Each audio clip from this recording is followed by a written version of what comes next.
Muy buenos días, muy buenas tardes, muy buenas noches. Mi nombre es Carlos Maidana, director de la Fundación Mediar. En esta oportunidad quiero darle la bienvenida y las gracias a la doctora Laura Reder, que nos va a acompañar y nos va a traer el tema de la mediación intercultural.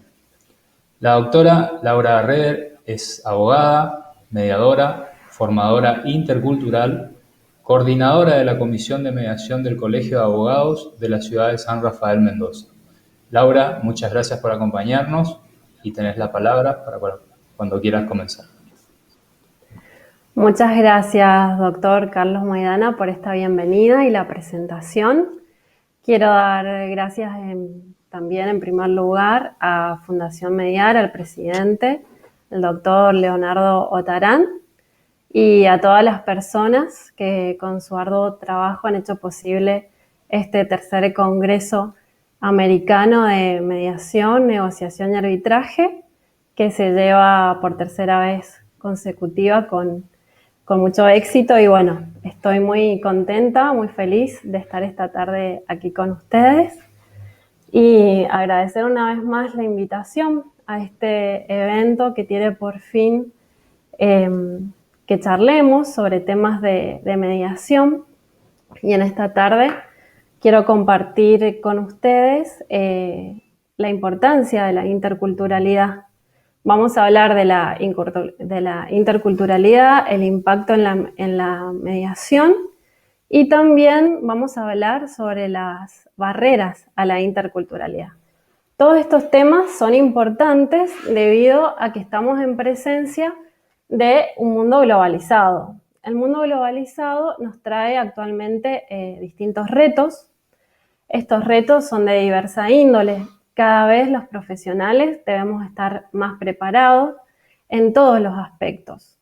Y cuando hablamos de interculturalidad, es un término tan importante, es un término antiguo y a la vez muy moderno, muy actual. ¿Por qué? Porque justamente deviene de esta globalización, de los afluentes, de los flujos migratorios. Cuando nos despertamos, estamos viendo a través de los medios televisivos, los medios masivos de comunicación, todo el impacto del mundo globalizado justamente. Y el mundo globalizado nos trae diferentes aspectos a tener en cuenta. Cuando hablamos de los flujos migratorios, podemos hablar de aspectos positivos y negativos de estos flujos. ¿Qué quiero decir? Hay estudios que nos indican que las personas que son de diversas culturas, al trabajar en equipo, son las más productivas. Y este sería un factor favorable del trabajo en equipo entre personas de distintas culturas.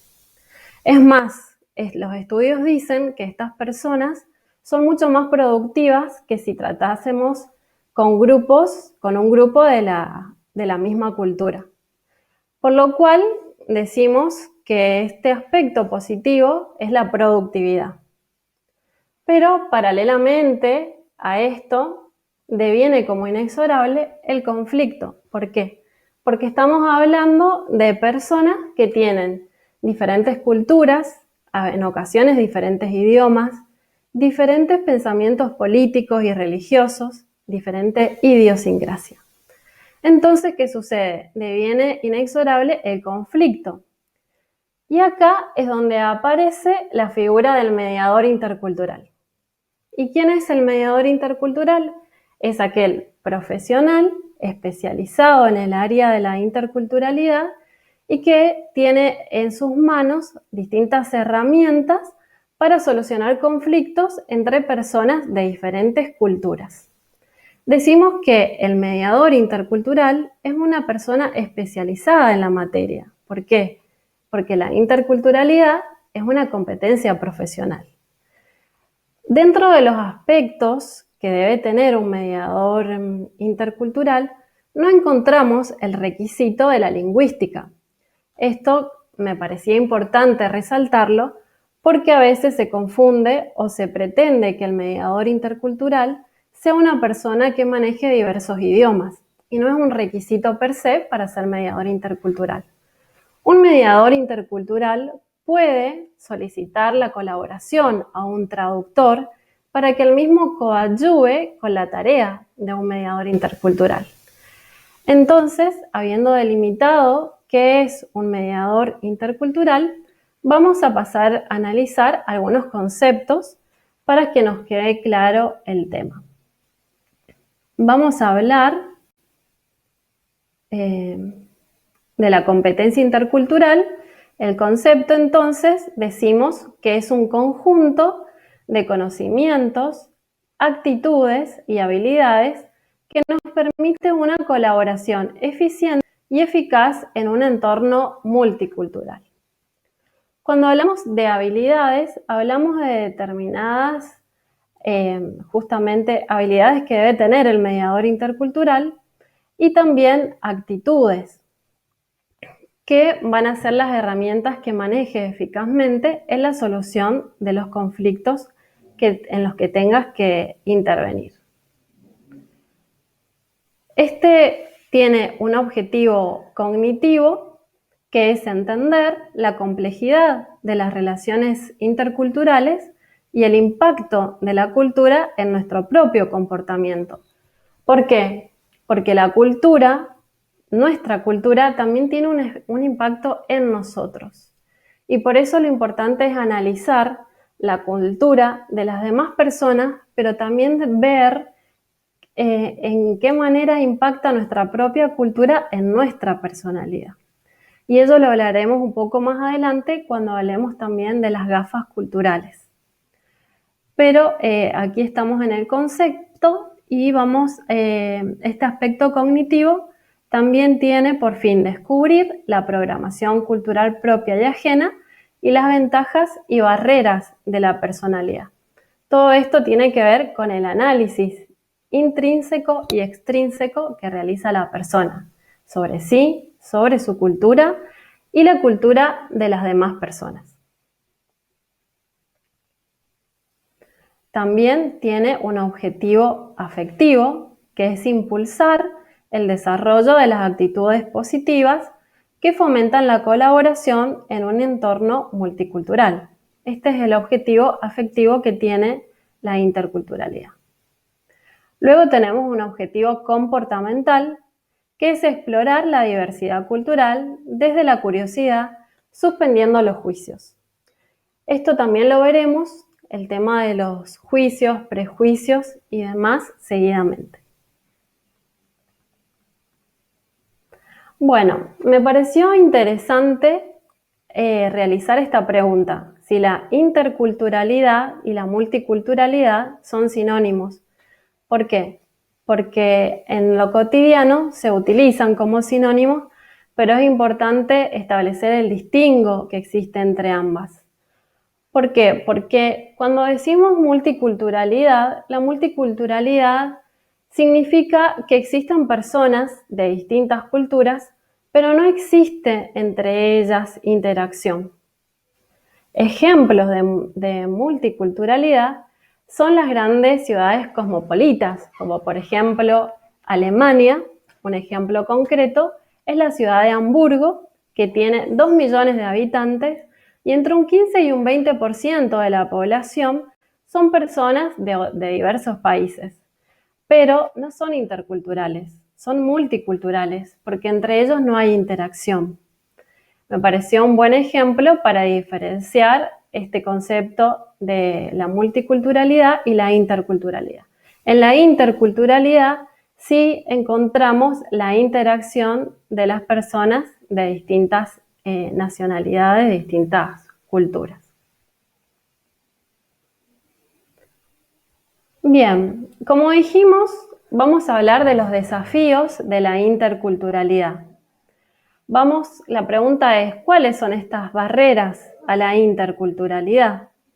Tenemos como primer barrera, aquí, a los sesgos inconscientes.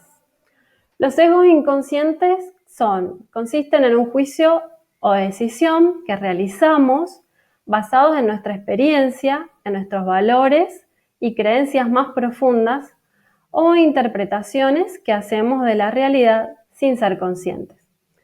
¿Qué quiero decir? Cuando hablo de sesgos inconscientes, indefectiblemente tengo que decir que todas las personas que estamos aquí presentes, yo principalmente, para decirlo de algún modo, todos tenemos prejuicios y todos juzgamos, y lo que va a parecer más duro o más radical es que todos discriminamos. Sí, no es una afirmación mía, sino que esto viene a través de un estudio científico donde establece justamente que todas las personas discriminamos. ¿Por qué? Porque tenemos estos sesgos inconscientes. Estos sesgos se producen en nuestro cerebro, son atajos mentales que realiza nuestro cerebro cuando está agotado. Es decir, nuestro cerebro y nuestra plasticidad es tan importante que tenemos tanta información que a veces, en ocasiones, nuestro cerebro, para realizar determinada acción, toma atajos. Y al realizar ese atajo, justamente caemos en los sesgos o prejuicios. Vamos a analizar un poco más el término. Justamente, que son los sesgos, son atajos sistemáticos que realiza nuestro cerebro. Esto es una actuación involuntaria. Nuestro cerebro realiza atajos y por eso llegamos a los sesgos. Son desvíos inconscientes, son mecanismos de supervivencia. Son atajos mentales para ahorrar energía. Solo procesamos un 40% de la información. Justamente a esto es lo que me refiero. Cuando nuestro cerebro realiza este ahorro de energía, caemos en los sesgos. Los prejuicios, todos sabemos lo que es un prejuicio, pero lo traje, ¿por qué? Porque son barreras, todo lo que estamos hablando son barreras a la interculturalidad.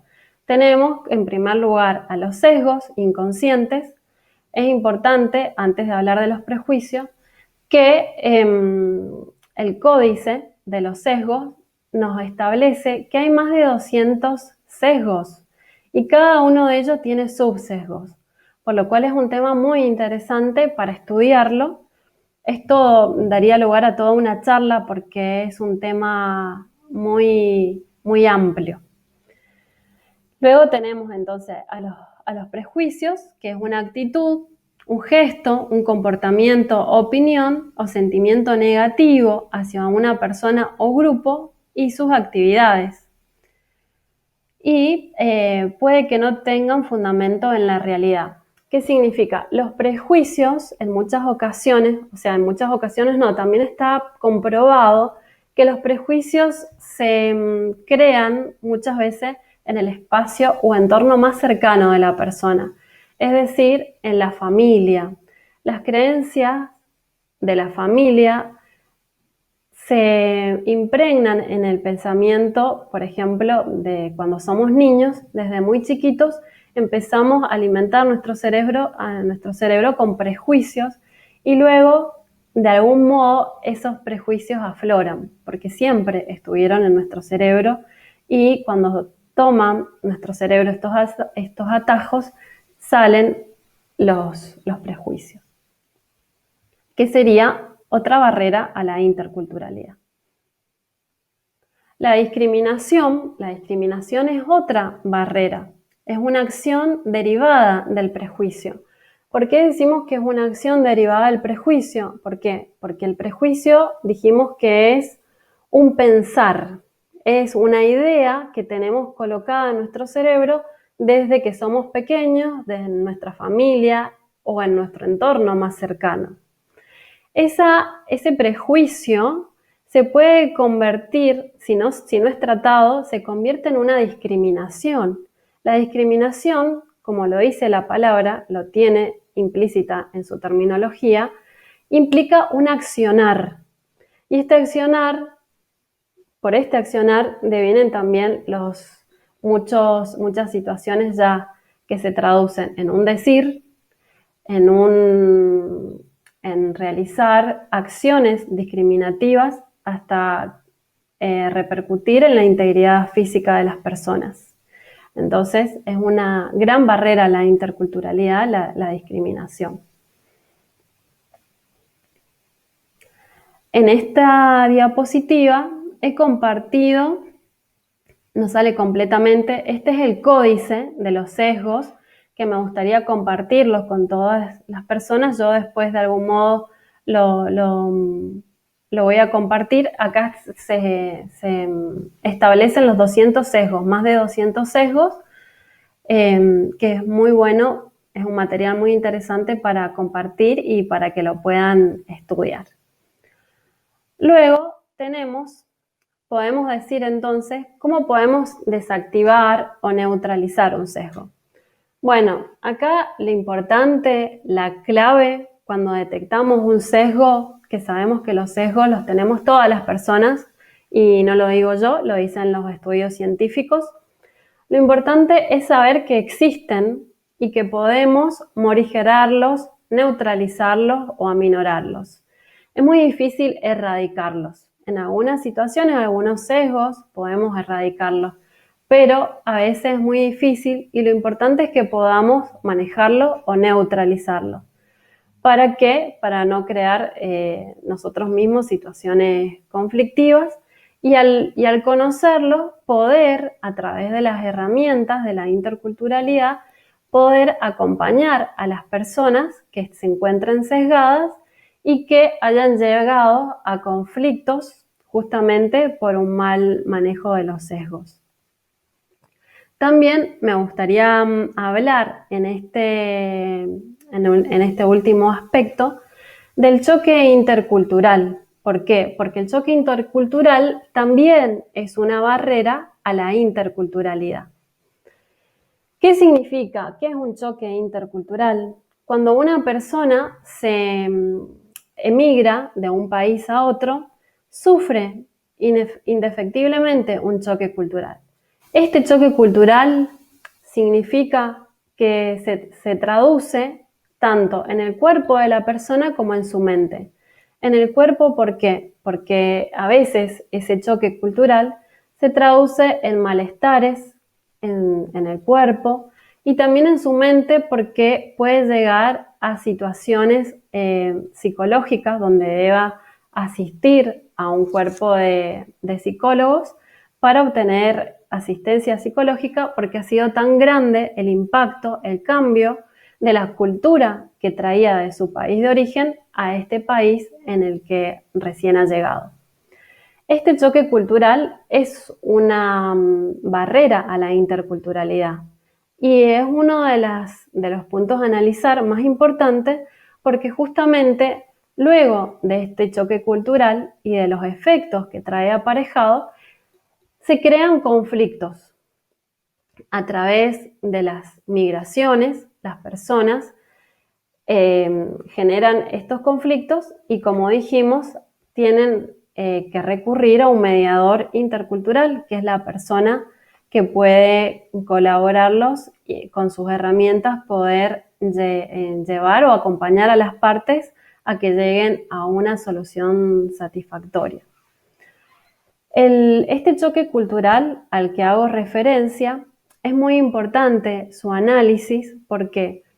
Porque es importante que las personas puedan, antes de emigrar, poder tener un asesoramiento o un acompañamiento a través de un mediador o un formador intercultural. Y también acá reviste una trascendental importancia la figura del mediador intercultural, porque puede realizar una tarea preventiva, es decir, no ya al momento del choque, del conflicto en sí, sino que puede realizar una tarea preventiva al momento de que esta persona llegan a determinado lugar, a un país nuevo, y puede realizar también un acompañamiento previo a los conflictos. Y esta es una perspectiva intercultural muy importante, ya que, como decimos, el mediador puede realizar su tarea previa como cuando ya se ha originado el conflicto. Para finalizar este tema tan interesante, me gustaría también dejarles la idea, esta curiosidad por el mundo de la interculturalidad, y que es importante saber que cada uno de nosotros somos seres culturales. Todos nosotros somos seres culturales y tenemos puestas las gafas de nuestra propia cultura. Nuestra propia cultura, las gafas de nuestra propia cultura implica nuestras creencias religiosas, políticas, nuestra carga cultural, todo lo que sabemos, todo lo que somos. Y estas cargas y estas gafas culturales nos hacen ver la realidad de una determinada manera, de un determinado color. Y es bueno que como agentes interculturales podamos hacer un intercambio, justamente este es el fin de la interculturalidad, que aprendamos a cambiar las gafas y poder ponernos las gafas de las personas de otras culturas, y de este modo podemos concluir que muchos de nuestros pensamientos, que para nosotros eran absolutos, inamovibles, pétreos, pueden, a través de esa mirada, con otras gafas de distinta cultura, podemos reflexionar sobre muchos de nuestros pensamientos que creíamos absolutos. Y ellos se van a volver relativos. Esto implica una sensibilización a nivel internacional, implica que podamos mejorar relaciones y poder ser agente de cambio, intervenir satisfactoriamente en estas vicisitudes que se pueden suscitar entre personas de distintas culturas. Y así de esta manera finalizo de acuerdo al tiempo que tengo establecido, y si existe alguna pregunta puedo también responderla. Muy bien, Laura, la verdad que muy interesante tu tema. Tengo una pregunta. Muchas gracias. Sí. Y con esta pregunta podemos ir cerrando, la cual consiste en cómo podemos prevenir estos prejuicios, estas discriminaciones. Yo me imagino un poco de la posibilidad también de llevarle esta clase de capacitaciones a la sociedad, de empaparlos, de llenarlos de conocimientos, de cómo tratar estos conflictos, cómo prevenirlos. ¿Cómo te imaginas, cómo podemos ser agentes de cambio, como bien lo mencionabas? Sí, excelente tu punto de vista, porque justamente una de las formas de evitar los sesgos, los prejuicios, la discriminación, es que estas materias, como la interculturalidad, que es una formación profesional, se dé en los colegios. Debería ser fundamental. Desde muy pequeños los niños deberían saber y tener conciencia, a través incluso de los juegos, de la integración, como hablamos, este mundo globalizado, los niños ya desde jardín de infantes conviven con niños de otras nacionalidades, y por eso sería fundamental que ya desde el espacio educativo se fomentaran las clases sobre interculturalidad y, como vos decís, morigerar las mismas, atenuarlas, enseñarles a los niños desde muy pequeños. Y en el caso de que esto no se dé, porque a veces esto es difícil que se lleve a cabo en lugares en que todavía esta situación de la interculturalidad, sé que en algunos países como Chile, por ejemplo, sí es una materia y se está dando en determinados colegios, pero en otros lugares, por ejemplo, acá en Argentina no se da la materia de interculturalidad. Y yo sinceramente cuando hablo de interculturalidad me dicen, ¿y qué es lo que es? Y a veces, para que la gente entienda, tengo que hablar de que puede ser un sinónimo de internacional o explicarlo de ese modo, porque son términos que son muy importantes y por eso justamente la importancia de darlos a conocer. Perfecto. Y me atrevo a decir, Laura, que también estos conocimientos se pueden llevar tanto a los chicos como también a los padres y a las familias, ¿no? Que muchas veces claro, exacto. notamos que esos prejuicios lamentablemente salen de su seno familiar, ¿no? Exacto, eso es lo que comentaba con anterioridad, que justamente los prejuicios y demás crecen en las personas porque desde muy pequeños han sido escuchados en su entorno más cercano. Y cuando somos grandes, ¿qué hacemos? Que, por ejemplo, ya tenemos esta herramienta de la interculturalidad y uno al aprenderlo, porque es cierto que a veces a uno le choca un poco, pero si yo no discrimino, y sí, todos discriminamos. Todos discriminamos y los estudios científicos así lo dicen y podemos justamente acudir a esta herramienta de la interculturalidad. Hay muchas universidades, academias eh, que forman a los profesionales como formadores interculturales y además dan charlas o jornadas para concientizar sobre estos aspectos que son muy importantes y tienen una repercusión muy actual justamente en este mundo globalizado. Perfecto. Así es. Bueno, Laura, hemos llegado al tiempo. Quiero felicitarte, la verdad que es un tema muy interesante.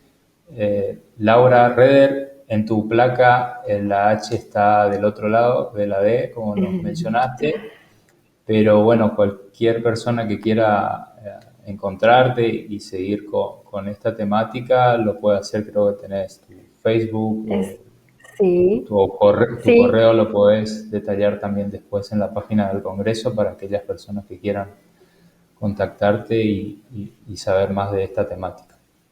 Te agradezco perfecto. Y también, mucho. Sí, también adelante. para compartirles el códice de los sesgos, que no pude compartirlo en el Power, así que Perfecto. todos los interesados también lo puedo compartir. Dale, dale. Te Muchísimas agradezco gracias. muchísimo, les agradezco Bueno, muchísimo la invitación. Muy contenta de haber participado esta tarde. muy bien. Hasta pronto. Hasta pronto. Esta es la razón de estar aquí.